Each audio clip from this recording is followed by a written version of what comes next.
I often hear that Falsettos Act I has a lesser impact than the dramatic and heartbreaking ending of Act II.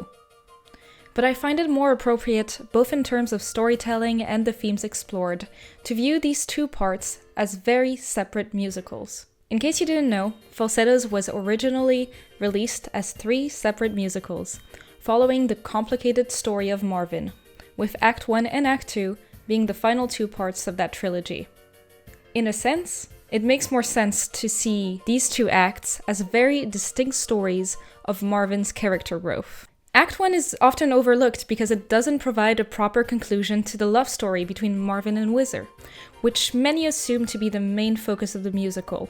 I love Whizzer's character, and I cannot tell you the amount of times I've cried to What Would I Do. But today, I want to ignore his direct involvement in the story told in Act I for one particular reason. I strongly stand by the fact that the story focuses more on the relationship between Marvin and his son Jason. Looking past the romance between Marvin and Whizzer, I'm always much more moved by the slow burn of Marvin's redemption arc, especially when the song I Never Wanted to Love You appears towards the end of Act I. Let's not get ahead of ourselves. I want to give a proper analysis of Marvin's relationship with Jason, and how both of them view what it means to be a man, and how that perception of masculine maturity evolves throughout Act I. So, here is my 3-part mini retrospective on Falsettos Act I. Part 1. Resentment and fear of the unknown. Marvin's new love life brings a major shift in the dynamic he has with his wife and son, Trina and Jason. He longs for a tight-knit family, but fails to acknowledge the reality that introducing his lover, Whizzer, into their lives changes everything. Trina feels desperate, jealous, and increasingly unstable, while Jason resents his father for being gay and for disrupting the family structure he had come to accept over the years. Marvin is so fixated on maintaining control and being accepted by his tribe that he overlooks the emotional fallout of his choices and completely lacks acknowledgement of them. Instead of confronting the discomfort of fear and change, Marvin becomes consumed by the fact that he is now resented by both Trina and Jason. He cannot grasp that the ideal of a tight-knit family can never look the same again. He wants everyone and everything to remain the same, without making any real effort to adapt to their emotional needs or even to redefine what love and family could mean in this new context. He just expects that time will mend their pain without putting work into mending his own problem himself.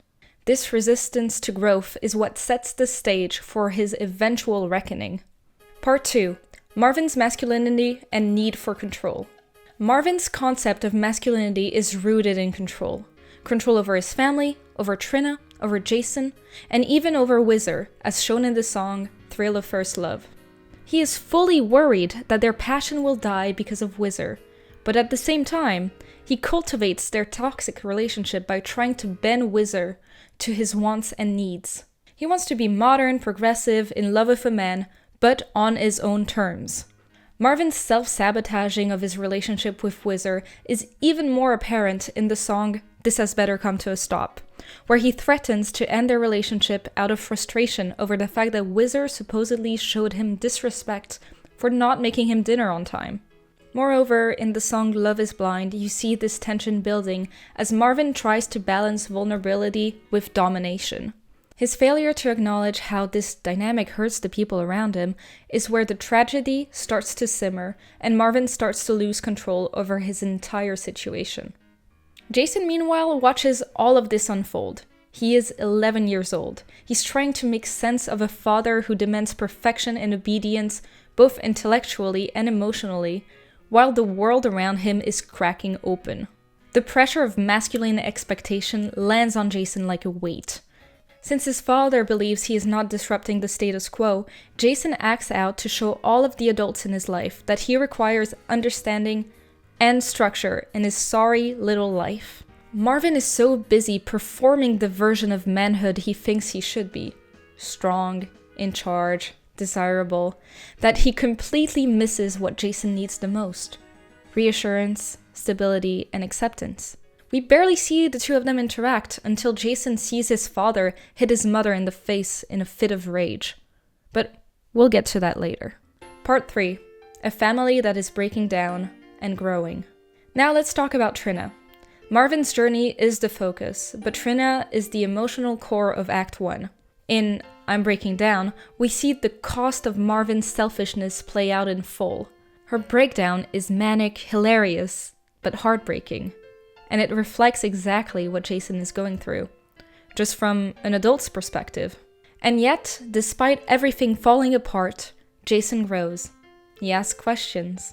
He challenges the adults around him. He refuses to perform a version of boyhood that feels false to him. He might not know what being a man is, but he's already decided it won't look like Marvin. That's what makes the lyrics sung in I Never Wanted to Love You so devastating. When Marvin hits Trina, Jason quietly says, I love my dad. It's not a triumphant moment. It's a confession. One laced with confusion, pain, and reluctant affection. He doesn't want to love someone who has failed him, but he still does. That complexity is what pushes Marvin to begin changing. By the time we reach father to son, we finally hear Marvin starting to listen. It's tentative, unsure, but it's the first step towards the redemption arc I mentioned earlier. In the 2016 revival, I loved the added touch of Jason trying to reach for that chess piece, as if he was ignoring his father's apology. In a way, Jason replicates Marvin's dismissive behaviors, but Marvin puts the chessboard away to have Jason truly listen to him and especially look at him.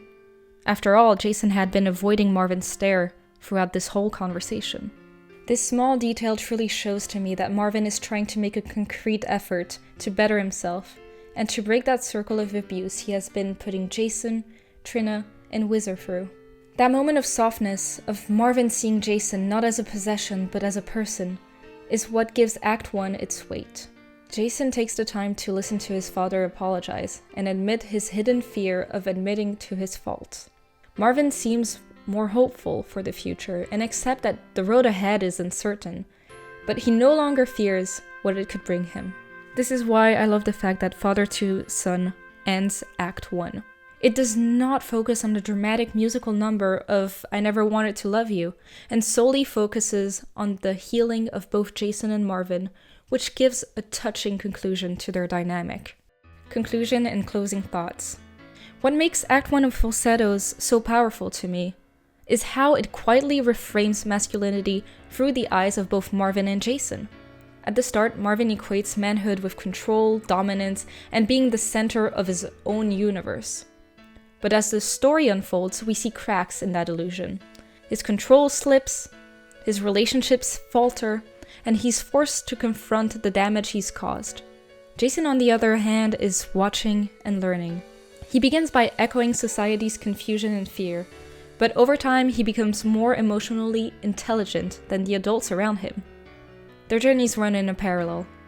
Marvin begins to unlearn his rigid definition of manhood, and Jason starts to build his own, one rooted in honesty, vulnerability, and empathy.